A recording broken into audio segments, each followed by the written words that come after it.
Hello and welcome to the Green Truth podcast by TiiQu, your go-to destination for insightful conversations on sustainability. We're committed to delving into diverse perspectives on environmental issues, guided by the belief that embracing truth empowers us to create a better world for generations to come. I'm Chantal Kerr-Shepherd, your host, and in today's episode we're joined by Serge Raymakers, co-founder and executive director of Abelobi. It's a transformative initiative that empowers small-scale fishers in South Africa. With over 20 years of experience, Serge has been leading efforts to create sustainable, equitable fisheries through technology and community-based approaches. We'll discuss the critical role small fisheries play in sustainability and how they can drive positive change for both people and the planet. So welcome. It's great to have you here. Thanks so much, Chantal. It's good to be here, and thank you for the introduction. You co-founded Abelobi to empower small fishing communities. Can you just explain to me a little bit about the work that you do and what overfishing has to do with it too? Yeah, all those are big questions. Let's dive in. So, Abelobi, first of all, means fisher in isiXhosa in one of the official languages here in South Africa. And it's the name given to the organization by some of the small-scale fishers that were co-designing the initial stages of the program with us, alongside us. But in essence, Chantal, we try and support small-scale fishers in unlocking their own social entrepreneurship journey, at community level, at group level, at cooperative level, but at the same time, of course, stimulate their stewardship, stimulate fisheries restoration, fisheries rebuilding. To put it really simply, we support fishing communities with data collection, data that they can own, data that they can visualize, they can use as they broker, as they engage with the fisheries authority, with conservation organizations around who gets to fish, what, where, how, and when. And data they can also use to really stimulate and change the dynamics and their position in the supply chain. How they use the data and then our traceability technology, our marketplace, to connect directly with you and I, connect directly with chefs from restaurants in and around Cape Town, with retailers at national level, and even with export partners. So how do we, again, balance economic empowerment at a collective level, at a community level, to stimulate livelihoods, jobs, food security, opportunities for fisherwomen in fishing communities, and at the same time, really on the back of that data framework that brings in science, but also local ecological knowledge, how do we figure out, well, what is actually going on in these fisheries, and how do we shift fisher behavior towards more abundant species, towards undervalued species, towards more ecologically resilient fisheries? So that's the first part of your questions. But now you're asking me, what's overfishing? and that's the big one, because that's where it all starts. Yeah. So we all know that things are not hanky-dory in our oceans. There are a lot of real big issues in what is called the ocean emergency, from uncontrolled development, pollution, plastics, of course, and overfishing. Now, what's really important to consider as we go into this conversation is that whenever you Google overfishing, you often come across a media, a narrative that articulates that 90% of our oceans and our fisheries are overfished. That's not correct. And it's really hard as scientists and as small-scale fishing organizations to debunk that, because of course it's a very palatable thing. 90% of our fisheries are overfished. What are we going to do about it? We got to protect it at all costs. Now, where does that come from? It comes from a graph. It comes from a stat from the United Nations. So every year, the FAO, the Food and Agricultural Organizations of the United Nations, publishes a report called the State of the World Fisheries and Aquaculture, SOFIA report for short. For fishery scientists, for nerds like me, this is the yearly publication I look forward to reading and really understanding. But within that report, they try and give a sense of what is going on in our fisheries. And there's this graph that shows that, what the state of the world fisheries is looking like. And it shows that 30% of our global fisheries are underfished, 60% are sustainably exploited, and 30% are overfished. Now, the problem is somehow, somewhere, someone thought to bundle the 30 and 60, so the 30% overfished and the 60% optimally exploited or sustainably exploited, with, hey, it's all overfished. 60 plus 30 is 90, boom, it's all overfished. And that's, that's the first era. Now, of course, I'm not naive here. There's some serious issues in our oceans. But what is exciting about, uncovering this truth is that, there's some room for potential here. There's some room to restore our oceans. I was going to say, do you think the focus of overfishing has been on certain species as well? Of course. And that's the problem. It's a market problem. It's how you and I think about seafood and what our relationship with seafood and how we dominate our buying power, our purchases on a couple of species that are industrially caught, that are definitely not in a good state, or perhaps that need better management. But there's another angle here, Chantal, is that, that graph, with the 30% underfished, 60% optimally exploited, 30% overfished. And don't get me wrong, there's definitely a trend where overfishing is growing year on year. But what's really interesting here, and where Abelobi comes in, is that that graph is based on data that we have from about 450 stocks and fisheries around the world. Okay, we don't have data on every fishery, but it comes from about 450 stocks where we have good data year on year that help the fishery scientists and government fisheries agencies that are working with the United Nations to try and pull this big picture together. It comes from 450, 470 stocks. Don't quote me on this one. And I assume they are very large stocks. Exactly. Only a few of them come from small scale fisheries. And so, what does it mean? It means that when it comes to the largest group of ocean users, 500 million people around the world that derive a livelihood from our oceans, in terms of us knowing where things are at, overfished, underfished, what's the potential, we have very limited data.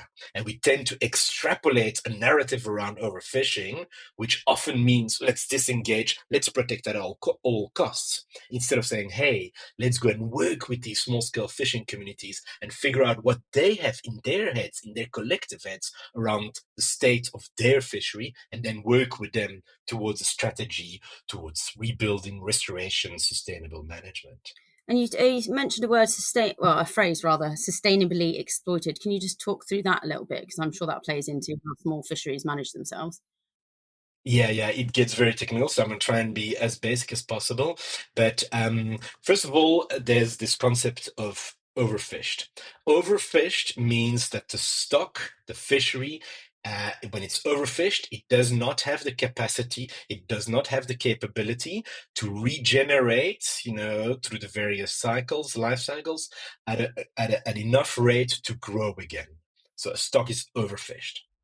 But there are many, many stocks that are not overfished, but where overfishing is taking place. So overfished and overfishing are two different things. Okay. So the stock is not overfished, but it's kind of getting there because there's overfishing taking place within what is called the maximum sustainable yield, MSY, maximum sustainable yield. And so there is this, for every stock, for every population, for every fishery, if we get enough data, if we do enough research, if we well understand this fishery, we can come up to this concept of maximal sustainable yield. What is the catch that can be caught every year, every season,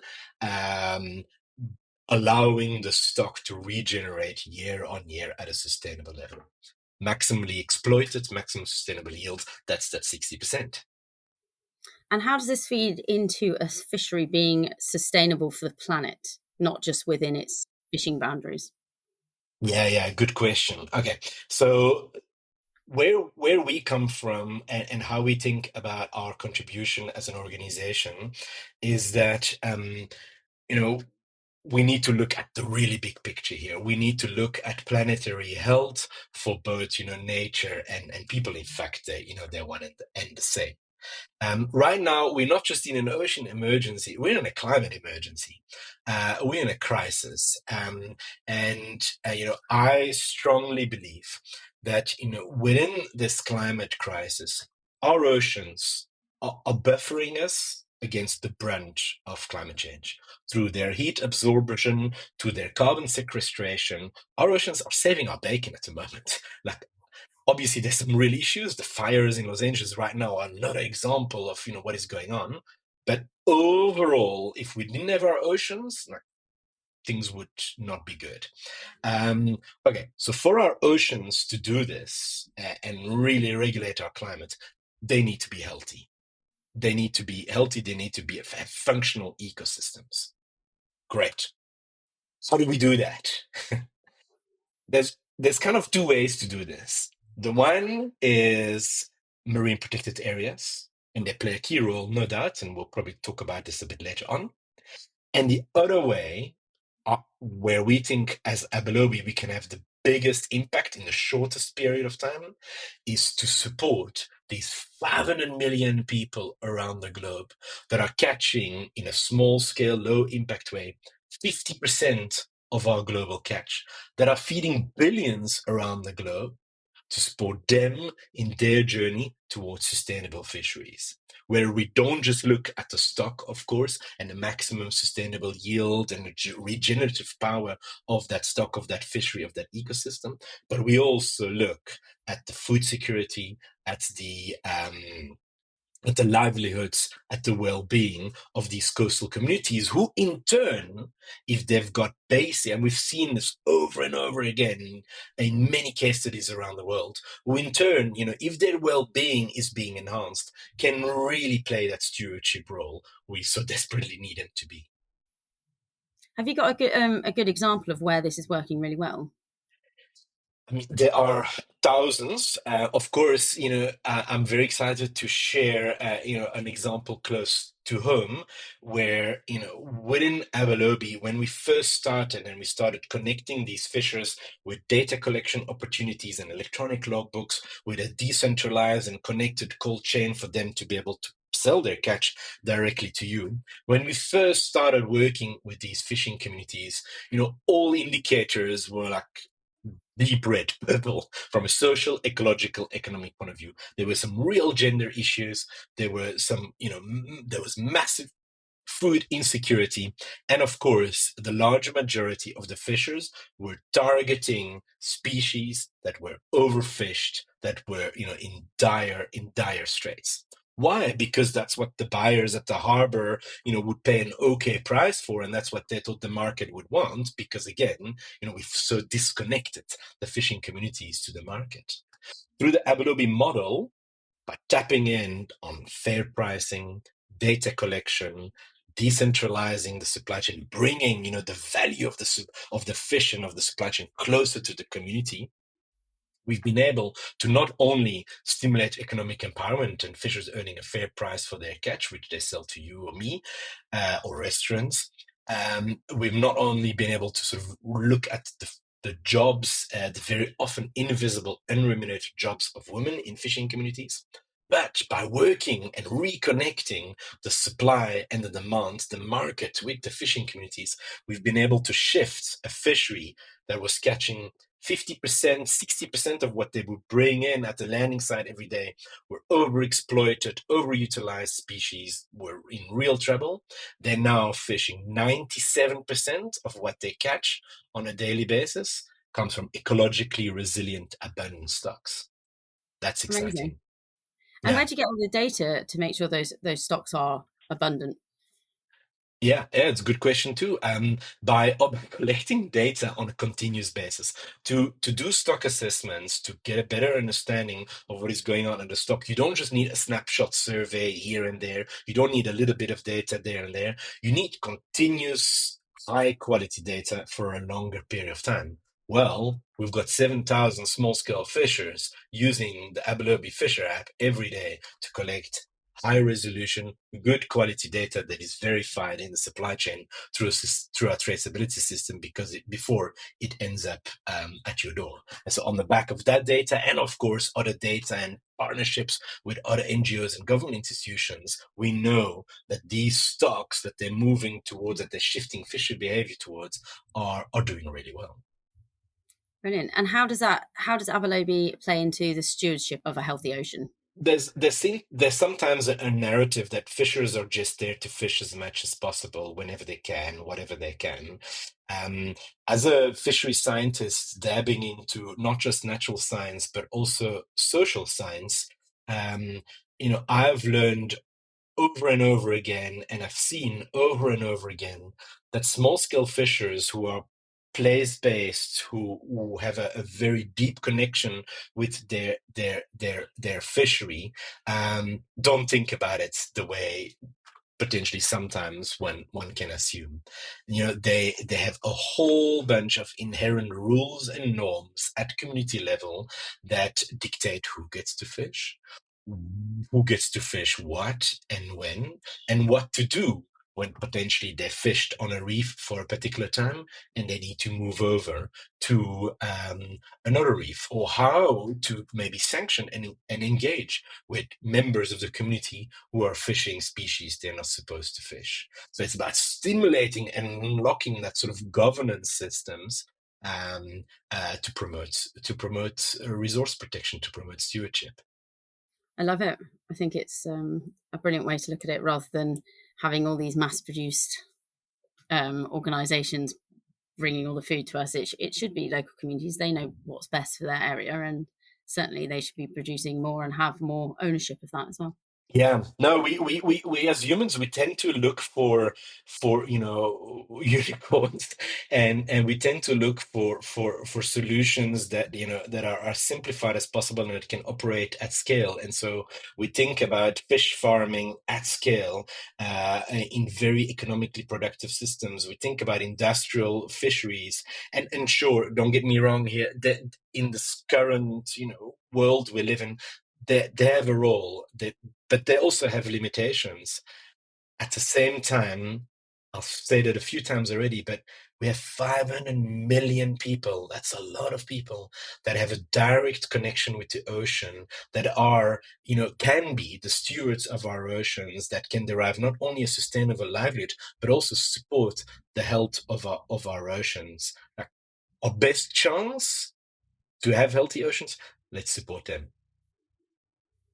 So do you think, you mentioned marine protection zones before being placed to trying to protect as much of the ocean as possible? Do you think it's taken into consideration the views and the opportunities within small fisheries, or do you think it's a hindrance to what they're Yeah. trying to do? That's a really important question, especially right now as we chasing towards 30% of our oceans protected by 2030. Um, I've real mixed views on this. On the one hand, as a conservationist, I think the construct of a marine protected area can be absolutely amazing. We've seen examples around the world where marine protected areas are well designed, are well enforced, are well embedded, are well monitored. They can help stocks, they can help fisheries, they can help ecosystems rebound and have a whole bunch of other spin-off effects. It's amazing. At the same time, they're also pretty radical as a construct. They can be pretty radical, and they require a lot of effort. They require a lot of investment, and they do not always. And I'm saying not always. They do not always align with the traditional practices, the norms, the rules, the knowledge of fishing communities on the ground. And I think we need to catch up on that. And there are amazing organizations around the world doing exactly that. But we need to do that quite a bit more. We can't just have this, more simplistic approach to 30 by 30 or protected area concepts. That's not going to work. I think we've reached the limits there. And so the other aspects that I want to say is that marine protected areas are only one tool in the fisheries management toolbox. There are many other super creative input and output controls. There are hundreds of those in this toolbox.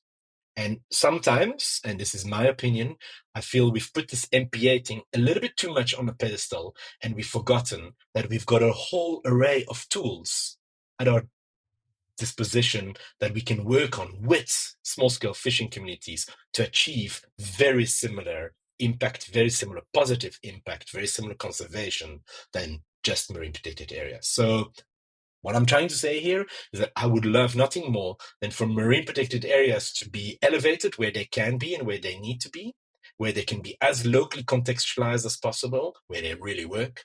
But at the same time, I'd love us all to sort of say, hey, you know what? There are other tools too. Let's test and really scale those other tools too. Because if we, if we're going to achieve healthy oceans, and if we, set ourselves a deadline by 2030 to at least have made significant progress in how we manage our fisheries sustainably, then we got to use the entire array of tools. Absolutely. And I think one of the greatest tools is local knowledge from communities that have been there for many years and have the historical knowledge as well of the area. Spot on. So moving on to the consumer side of all of this, is there anything consumers can do to help? Is there anything the everyday shopper can do? Because certainly from my perspective, when I walk into any supermarket in the UK, all the offers of fish are just the same.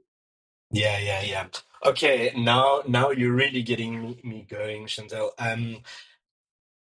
There's only so much that we can do, but there's a lot we can do. You know, what we eat and what we decide to eat has the power to change the trajectory of a lot of things. It's that simple. So what we put in our bodies, not just, how we think about our own bodies and our own health, but what we purchase, how we purchase it, who we purchase it from is absolutely critical. Now, the Abelobi program is all about creating a window into the world of small-scale fishers so that you and I can really connect with the story of our food, with the provenance of our food, with some of these questions we have around the ecological concerns and sustainability, around the social aspects, around the economic aspects and fair trade. That's what Abelobi is. It's really this idea of bypassing a whole bunch of opaque elements in long supply chains, shortening that wherever relevant, of course, and whenever we can, and then building direct connections so that you are not just eating a piece of fish, but you know where it was caught, how it was caught, who caught it, and what is the journey and what are the efforts of these amazing people towards sustainability. Now, we're not the only ones around the world doing this. There are many organizations, there are many initiatives at community level, at NGO level, even at government level, at private sector level, that are really trying to jiggle things and reconfigure things a little bit in various supply chains. And so what can we do? What is the best thing we can do as consumers? For me, it's a three-step process. The first one is do not disengage. I think we do more harm in saying, I'm not going to eat seafood than in carrying on eating seafood. Okay, that's a big piece. Yeah, there'll be a lot of comments in the podcast around that one. But like disengaging from seafood and not eating seafood, that's cancel culture. I mean, obviously there might be other reasons, health reasons, religious reasons. I'm not going there, but like not eating seafood if you were eating seafood before, for thinking, oh, it's all overfished. Don't do this. That's my recommendation. Because we need to engage. We need to support these fisheries, these fishing communities to shift and to work towards sustainability. And by not connecting with them, well, we're not going to help them. That's the first one. And also, of course, Chantal, we are talking about marine resources. We're talking about fish. We're talking about one, high quality protein. Two, we're talking about some of the most regenerative resources on our planet. Like a fishery resource can rebound very quickly. We don't need to feed it. It's out there in the oceans. Okay. And two, even though it could come from far, it's still, its production and its supply chain still has the lowest carbon footprint of any of the products we put on our plate or in our fridge. Vegetables, meat, poultry, you name it. With the exception of king prawns, I must add, they are particularly bad, but that's another story. That's another podcast. Yeah. Okay, so like eating seafood is good for the planet, it's good for you, it's good to help fisheries, get to where they need to be. So that's my first one. The second one is whenever you can, however you can, and I know that's not possible for everybody, but whenever you can, try and buy it directly from the fisher family, the fishmonger, the landing site. Go there. Go to your local fishmonger. Connect as quickly, as directly as possible. Shorten the supply chain. Again, I'm not naive. That is not always possible. Many people live in very urban environments in big cities. But whenever you can, you go on holiday, you go a weekend away, you go down the coast, you go, whenever you can, and you feel like seafood, connect directly with the source. And if you are going to eat in a restaurant, in an establishment, obviously try and pick an establishment that has similar values. There are many of them. There are many boat to plate, farm to table, hook to cook establishments these days that really try and hone in on that and have this direct relationships with fishmongers, with fishers. So that's my second one. And then my last one, of course, is there are going to be moments, you sit on an airplane, you're going to a supermarket because, you need to do a quick grocery shop, potentially be online. If you do that, try and buy something that comes from nearby and try and buy something where it's very clear on the label where it comes from. Because there's the seafood, you don't really know what it is. It kind of says the name, but the name is very generic. You don't really know where it's from. It's not maybe written on the back or maybe in really small letters. Try and identify products where the provenance is clearly articulated. One of my questions from that is, should we be eating seafood if we don't live by the sea? I think so. I mean, there's no doubt that a sort of a farm to table, boat to plate approach works better if you're closer to the farm or closer to the boat. But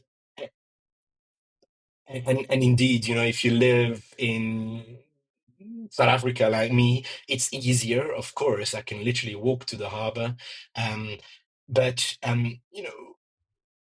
there are many fishers and fisheries where that local market gets saturated very quickly, and the large majority of fisheries in coastal communities are connected to global supply chain already. Yeah. For a long time, when I was building Abalobi, I don't, we only gonna work in South Africa, and we're only going to connect South Africans with South African fisher communities. Why? Because we really want to have only these small, short supply chains, and we want to try and create this food system that is as connected as possible.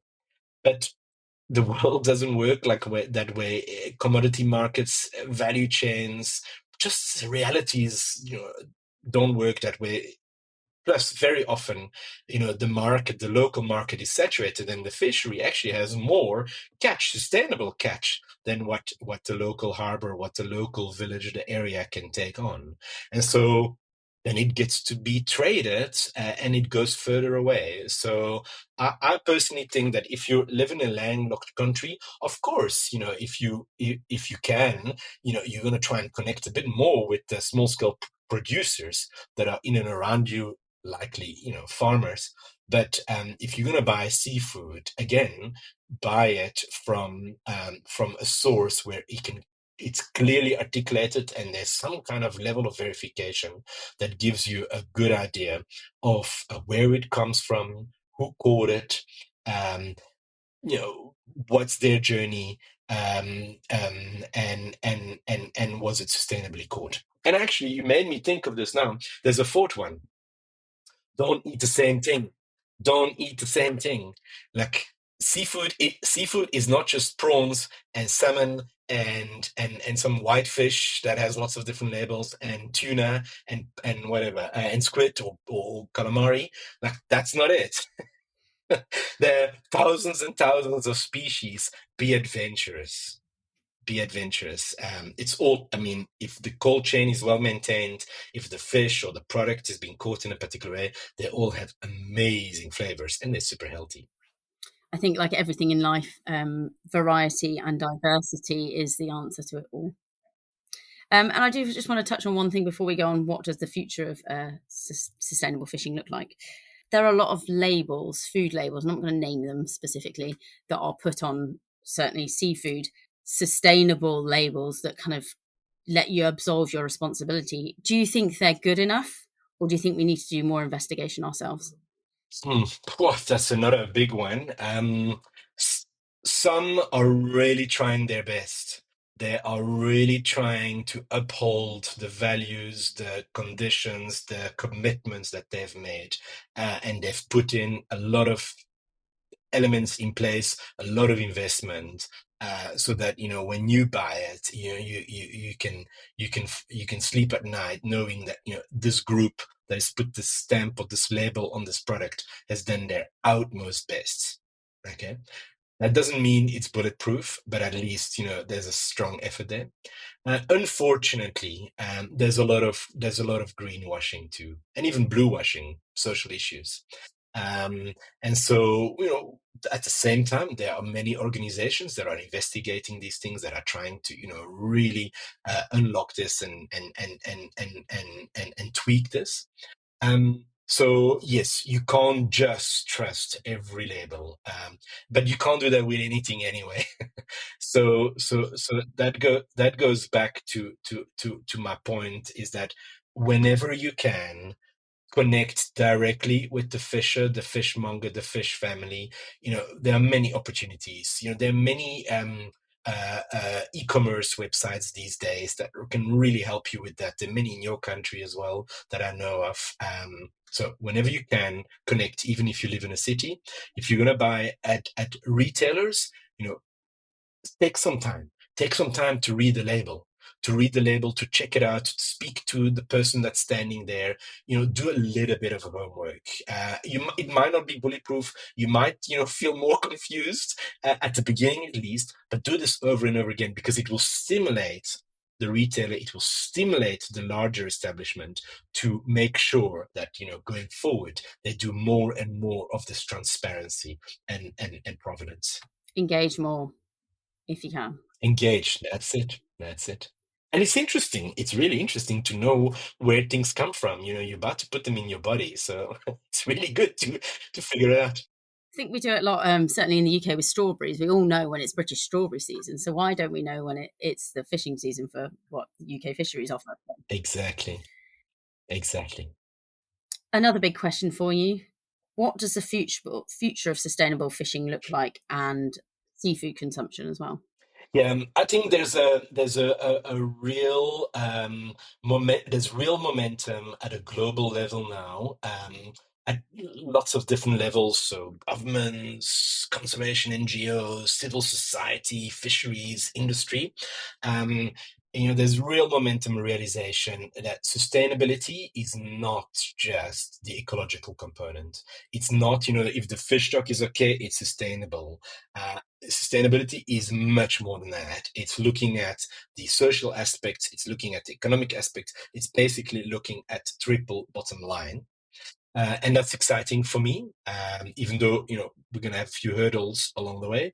It's exciting that we're starting to take a very holistic picture on sustainability and resilience and regeneration. And then the other exciting point is that there's a very clear realization that we can't even talk about sustainability if we don't have traceability. Traceability Yeah, is and transparency and provenance is of course the precursor to any claim towards sustainability. And so there are massive efforts around the way on the way, sorry, to really implement traceability technology, traceability systems in a lot of different supply chains, in all supply chains And that's exciting because that means that we are switching the lights on in our seafood supply chain, and we are able to detect things very quickly, and fix them and work on them collaboratively, as we navigate towards sustainability. So I'm optimistic. I think there's also a global realization that small scale fishers are really important. They're not just extracting resources, but they are the custodians of these resources. And there's definitely a global agenda. This year is the 10 years of the United Oceans decade. That we've got a big conference and gathering in Nice in June, and on the agenda, coastal livelihoods and coastal communities are they're firmly on the agenda. So that's exciting for me. Local knowledge, tradition, and technology, and sprinkling a bit of technology to eliminate things, to have better traceability, to have better price transparency, to have fair pricing. These things are starting to become mainstream, and that's really positive. And one last thing, where can our listeners go to learn more about what Abelobi are doing and the support you're giving to sustainable fisheries? Thanks so much, Chantal. So yeah, you go to Google or even ChatGPT, but you go to Google, you type in Abelobi, and from there you'll connect to our websites, our various platforms, our partners, our YouTube channels. You really can find out more. We also produced 2 documentaries. They both got a lot of awards in international ocean film festivals. The one is all about small-scale fishers and what they're doing to really shift the needle on a very overexploited fishery. It's called Coding for Crayfish. It's really good. And then the other one is called Fish with a Story, and it follows the story of 5 fisherwomen leaders, and their journey towards building their community, and building and unlocking that stewardship we've been speaking about for the last half an hour. So yeah, have a look at those. That hopefully will give you a good sense of what is possible, and how do we engage. And then of course download our apps. Go to the Play Store, go to the App Store, download our apps, register, and engage. Wonderful. Well, thank you so much for taking us through that journey, Serge. It's wonderful to hear that somebody's supporting what is arguably the backbone of seafood production in the world, because it's a lot of small fisheries that make up that production. It's not just the big ones. So thank you so much for joining me here today and sharing your story. Thank you so much. Thank you for tuning in to today's episode of the Green Truth podcast. We hope you found our discussion enlightening and inspiring. Remember, it's through understanding truth in action that we can pave the way for a sustainable future. If you enjoyed today's episode, be sure to subscribe for more thought-provoking conversations, and don't forget to leave us a review. Until next time, stay curious and keep seeking the truth.